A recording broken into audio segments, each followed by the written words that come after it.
if you were to look at, somebody else's consulting business and they're in the government space, they're taking on, let's just call it a $10 million project.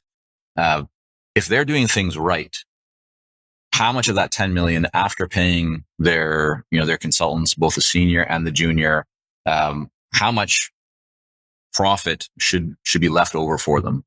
They should at least be getting net profit, at least 20 to 30. If they're really good with expenses, 35%. 35%. Yeah, okay. Yeah. Got it. We are fully remote. We don't have a big building with rent or mortgage that we have to pay for. So we try to keep our fixed costs down so that we can be, competitive there. And I think we're going to stay, that way. And that hasn't been clearly has not, doesn't seem like it's been a factor for you in terms of your growth. I mean, you have a team, right, of 27 full-time people, even more spread out. You're winning large contracts, right, in the tens of millions of dollars, and you're doing that working from a home office, is what I'm hearing you say. This is my home office. Yeah.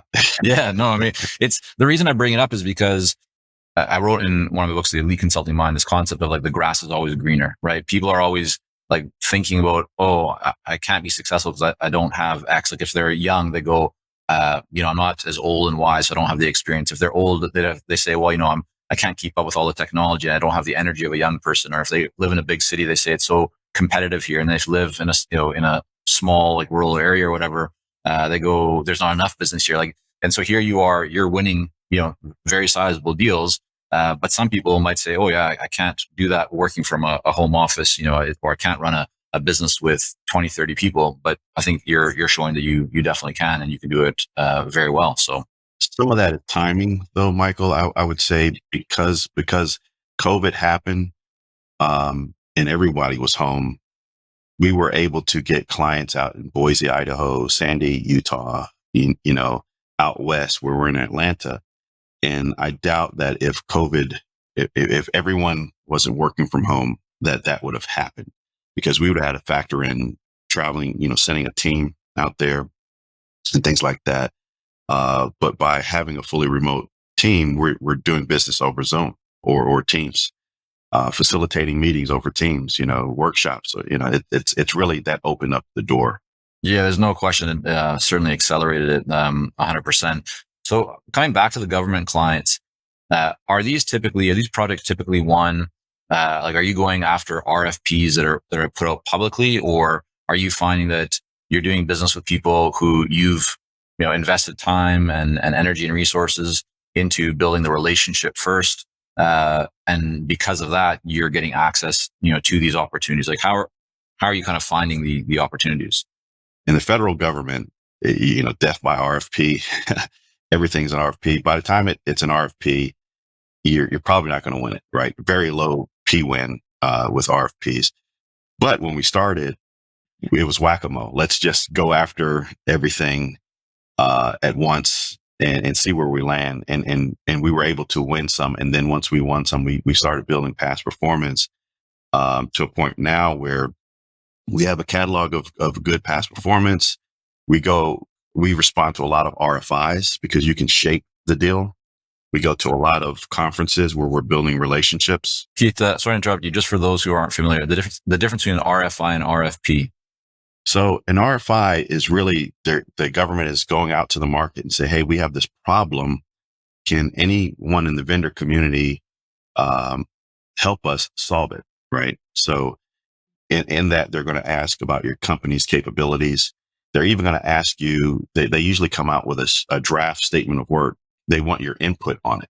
And what we'll do, because we're experts in particular fields, we'll say, well, have you considered this? Or the best approach would be that way. And then you're able to have those conversations and frame the solicitation, right?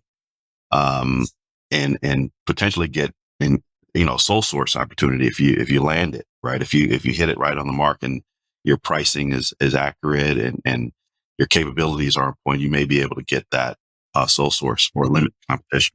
So you're saying an RFI, it's earlier than an RFP, right? You're kind of helping it to craft what a potential RFP might look like. And in some situations, the government might, based on if they find, let's say they're interacting with you and they're going, wow, like, yeah, you're really helping us. You seem like you could actually help us to solve what we need. Would they not go out for an RFP in some cases? They might just say, let's just work with you. Or would they still go out for an RFP, but you're going to be heavily favored in that one? So the answer is Both. yes to both. Okay. Right. So we're Hubzone certified and 8A certified. What does that mean? We got a global audience. Oh, that's right. That's right. I'm sorry. So the federal government has two certifications. Well, they have several, but our certifications are small disadvantaged business certification, and then a Hubzone, which is historically underutilized business, where you're locating your operations. Our main office, which we rarely go to, is in a Hubzone. And what they do is the government tries to invest in those areas so that you can employ people from those areas and improve the income level per capita of that specific zone, right? So there's government preferences given to those organizations, and the federal government is really asking or requesting that the departments really favor small businesses and give them more of an opportunity to do that. So that's where we can compete against your Deloittes, where they don't fall into those spaces, or your Gartners. They don't fall there. It's mainly small business preference for the government to do. Back to your original statement is the RFI. If we do a good job on it, and we have built the confidence and even had some conversations, and sometimes you get an opportunity to do an oral presentation. If you do a good enough job, it may never hit the street. You may get a sole source or smaller competition, maybe 3 vendors will be asked to bid. And that's kind of why we respond to RFIs versus RFP.